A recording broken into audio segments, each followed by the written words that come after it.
quand on fait ce retournement, on n'a plus peur. On est dans un abandon total, dans une joie immense, une joie profonde. Voilà, c'est la joie véritablement qui domine lorsque l'on prend le chemin du Seigneur. Ce chemin bordé de fleurs, d'arbres à fruits, qui sont décrits justement dans le livre de la Genèse, d'arbres à fruits portant des semences de fruits, de l'herbe verte portant semences d'herbes, etc. Une luxuriance extraordinaire. Parce qu'il y a une fécondité fantastique qui se joue à partir de ce moment-là, à partir du moment où nous faisons ce retournement et où nous nous donnons totalement à ce chemin la voix du cœur.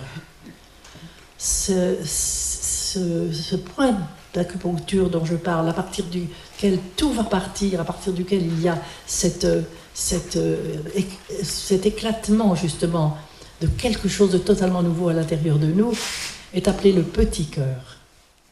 Vous voyez, voilà, cette voix, elle se prépare là, elle se prépare dans les grandes profondeurs de l'être, comme j'ai essayé de vous le montrer.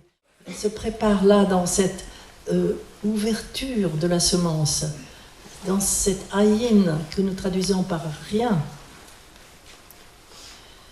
Voilà, ce rien n'est pas rien.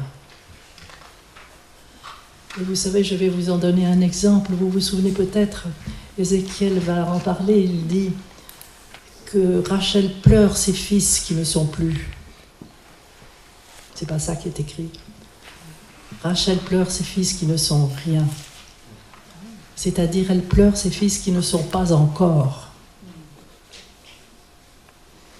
Parce que tant que nous ne faisons pas cette ouverture du cœur, nous ne mettons pas au monde le Fils intérieur. Je ne sais pas si je me fais bien comprendre, mais je voudrais vraiment vous dire à quel point j'arrive à la fin de ma vie, moi personnellement, à quel point je peux vous dire que c'est opératif, que c'est vrai, que c'est quelque chose de bouleversant, et que ce Fils intérieur, qui est appelé dans les évangiles le Fils de l'homme, ce Fils intérieur grandit à l'intérieur de nous et nous apporte une joie incroyable. Une joie qui fait que il y a un mot, je crois que c'est aussi de Rumi dans le Matnava, qui est très beau et qui dit l'amour est sans chagrin, au cœur même du chagrin. C'est magnifique ce mot-là parce que nous pouvons avoir encore des chagrins, bien sûr, ô combien. Et pourtant, lorsque le Fils de l'homme est né à l'intérieur de nous, lorsque cette croissance se fait, il y a une telle communion avec cette dimension du Seigneur que nous sommes à l'intérieur de nous, avec ce Seigneur qui vient vers nous, qu'il n'y a plus de chagrin.